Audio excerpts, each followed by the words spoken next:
Hello everyone, welcome back to my YouTube channel. आज के video में हम बात करने वाले हैं एक बहुत ही इम्पॉर्टेंट टॉपिक जो कि नॉर्सेट में कई बार पूछा गया है, जिसे आप मेंस्ट्रुअल साइकिल के नाम से जानते हैं। ये टॉपिक इम्पॉर्टेंट इसलिए है क्योंकि इसके दो एस्पेक्ट हैं। एक तो ये ओबीजी के लिए बहुत इंपॉर्टेंट है, दूसरा ये एनाटमी एंड फिजियोलॉजी से भी रिलेटेड टॉपिक है, तो कई बार एग्जाम में इससे रिलेटेड क्वेश्चंस आए हैं। तो आज के वीडियो में हम इसी टॉपिक के बारे में डिस्कशन करने वाले हैं। तो सबसे पहले मेंस्ट्रुअल साइकिल बेसिकली होता क्या है, इसके बारे में जानना बहुत इंपॉर्टेंट है। मेंस्ट्रुअल साइकिल आप अगर नाम से समझें, मेंस्ट्रुअल का मतलब है मेंस्ट्रुएशन। तो मेंस्ट्रुएशन क्या होता है? मेंस्ट्रुएशन का मतलब होता है शेडिंग ऑफ द एंडोमेट्रियम। जैसा कि आपने पढ़ा होगा कि फीमेल की बॉडी में एक इम्पॉर्टेंट ऑर्गन होता है जिसको हम यूट्रस बोलते हैं, ठीक है। तो ये जो यूट्रस होता है, यूट्रस की बेसिकली 3 लेयर्स होती हैं, आपने पढ़ी होंगी। सबसे एक्सटर्नल जो लेयर होती है उसको हम लोग पेरीमेट्रियम बोलते हैं, जो मिडिल लेयर होती है उसको हम मायोमेट्रियम बोलते हैं, और जो सबसे इंटरनल लेयर होता है उसको हम बोलते हैं एंडोमेट्रियम।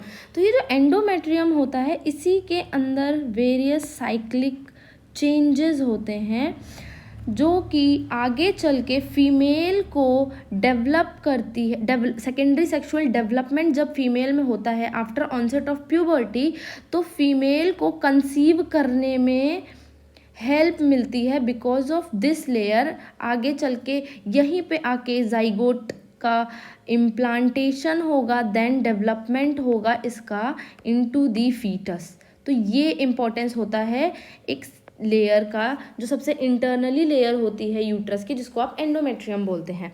तो इसमें होगा क्या, basically shedding of the endometrium. Shedding का मतलब होता है डिसरप्शन, डिसकॉन्टिन्यूएशन, ठीक है। डिसरप्शन होगा एंडोमेट्रियम का, जिसकी वजह से विजिबल वेजाइनल ब्लीडिंग देखने को मिलती है।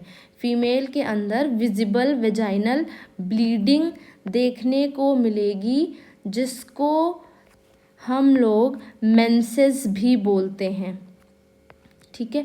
तो ये जो मेंसेस की प्रोसेस है, ये एक साइक्लिकल प्रोसेस है, मतलब कि एक टाइम ड्यूरेशन पे ये रिपीट हो रहा होगा। तो अब कितना टाइम ड्यूरेशन हम मान के चलेंगे, तो इसका जो एक एवरेज हमने टाइम ड्यूरेशन माना है वो कितना माना है, 28 डेज। 28 डेज तो नॉर्मल है, 28 डेज नॉर्मल है, प्लस माइनस 2 डेज भी अगर हो रहा है तो वो भी हम नॉर्मल ही कंसीडर करेंगे। तो ये था introduction about the menstrual cycle. अब ये जो मेंस्ट्रुअल साइकिल है, इसका रेगुलेशन कैसे होगा, ये फीमेल के अंदर स्टार्ट कैसे होगी, इसके बारे में जानते हैं। बहुत इंपॉर्टेंट है, क्वेश्चन इससे कई बार आए हैं। तो इसका जो रेगुलेशन होता है, ठीक है, वो एक इम्पॉर्टेंट ग्लैंड होती है बॉडी में, जिसको हम लोग पिट्यूटरी ग्लैंड भी बोलते हैं, ठीक है। ये एक पी शेप ग्लैंड है, ये एक पी शेप ग्लैंड है जिसको हम लोग पिट्यूटरी ग्लैंड भी बोलते हैं, ठीक है। आप जानते हैं कि pituitary gland is the master gland of the body, pituitary gland is the master gland of the body. अब ये जो पिट्यूटरी ग्लैंड है, इसका भी एक मास्टर है जिसको हम लोग हाइपोथैलेमस बोलते हैं, जिसको हम लोग हाइपोथैलेमस बोलते हैं। हाइपोथैलेमस से एक इम्पॉर्टेंट हार्मोन रिलीज होता है जिसको हम GnRH के नाम से जानते हैं, gonadotropin releasing hormone. Gonadotropin releasing hormone कहाँ से रिलीज होता है, ये रिलीज होता है हाइपोथैलेमस से। अब ये जो हाइपोथैलेमस से हार्मोन आया, जिसको आपने GnRH बोला, ये कहाँ पहुँचेगा, ये इस पिट्यूटरी ग्लैंड पे पहुँचेगा। ये हाइपोथैलेमस से पिट्यूटरी ग्लैंड में आएगा, और पिट्यूटरी ग्लैंड पिट्यूटरी ग्लैंड में भी बेसिकली दो लोब होते हैं, anterior pituitary gland and posterior pituitary gland. ठीक है, तो हमें एंटीरियर इंपॉर्टेंट है हमारे लिए, बिकॉज ये जो GnRH है ये एंटीरियर पिट्यूटरी ग्लैंड से दो इंपॉर्टेंट हार्मोन का रिलीज करवाएगा, जिसको आप LH और FSH कहते हैं। FSH क्या है? फॉलिकल स्टिमुलेटिंग हार्मोन, और LH क्या है? Luteinizing hormone. अब ये जो FSH है, ये पहुंचेगा ओवरी में, और ओवरी में जो ये डेवलपिंग फॉलिकल्स होंगे यहाँ पे एक्ट करेगा, ये डेवलपिंग फॉलिकल्स पे एक्ट करेगा और ये फॉलिकल्स का मैच्योरेशन कराएगा। फॉलिकल्स का मैच्योरेशन होने के बाद एक इम्पोर्टेंट हमारा जो सेल है, जिसको आप ओवम या फिर सेकेंडरी oocyte भी बोलते हैं, उसका रिलीज करवाएगा।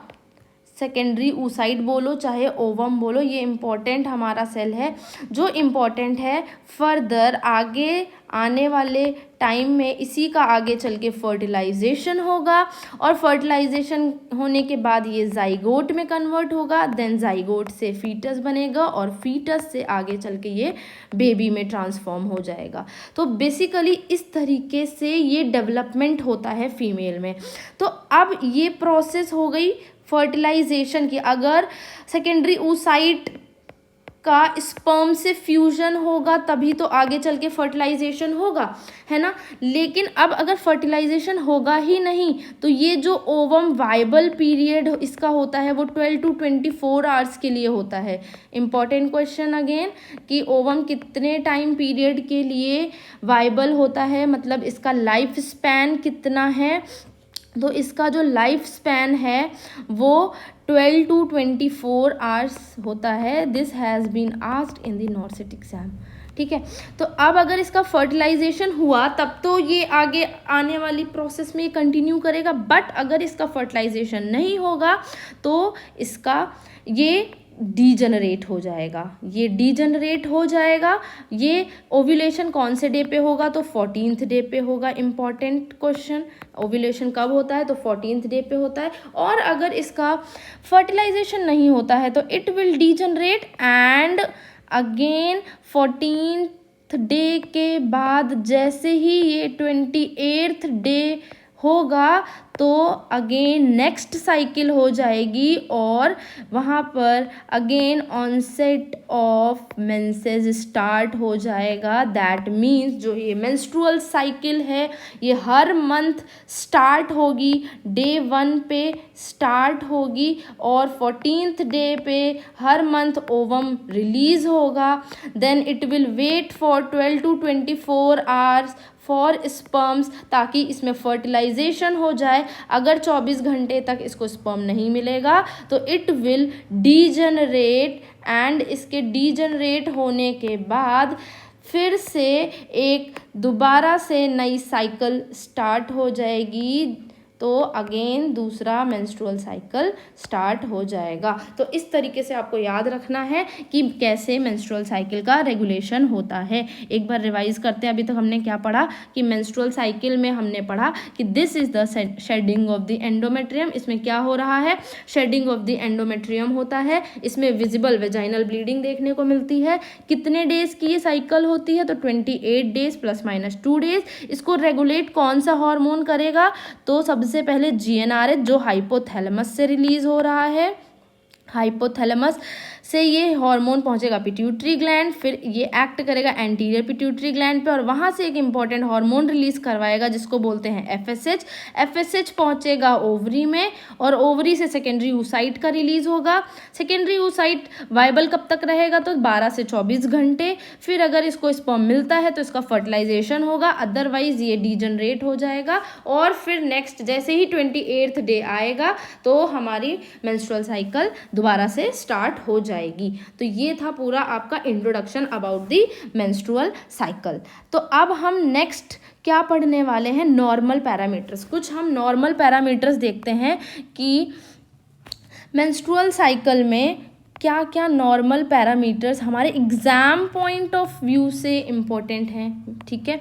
तो सबसे पहला कि ये साइकिल का ड्यूरेशन कितना होता है, कितने डेज पे ये साइकिल रिपीट होती है। तो एवरेज अगर हमसे पूछा जाएगा तो 28 ± 2 डेज, ये हमने ऑलरेडी डिस्कस कर लिया। लेकिन अगर हमको रेंज में पूछ लिया कि कितने डेज तक हम इसे नॉर्मल कंसिडर करेंगे, तो 21 से 35 दिन तक ये नॉर्मल कंसिडर होता है, ठीक है। इंपॉर्टेंट क्वेश्चन है, एग्जाम में आया हुआ है। Next, amount of bleeding. अच्छा, ब्लीडिंग कितना होता है ये भी इंपॉर्टेंट है कि कितना अमाउंट ऑफ ब्लड लॉस होगा। तो ये होता है 20 to 60 ml, कितना, 20 से 60 ml। बट अगर अगेन हमें एक आंसर टिक करना है तो हम क्या टिक करेंगे, 35 ml। Exact answer according to your question आपको ये देखना होगा एग्जाम में। ड्यूरेशन ऑफ द ब्लीडिंग, अब ये जो ब्लीडिंग का ड्यूरेशन है ये कितने दिन तक लास्ट करेगा, मतलब ये ब्लीडिंग कितने दिन तक हम इसे नॉर्मल कंसिडर करेंगे, तो ये हम करेंगे 2 to 6 डेज तक। लेकिन ऑन एन एवरेज ये हर एक फीमेल में लगभग 5 डेज तक होती है।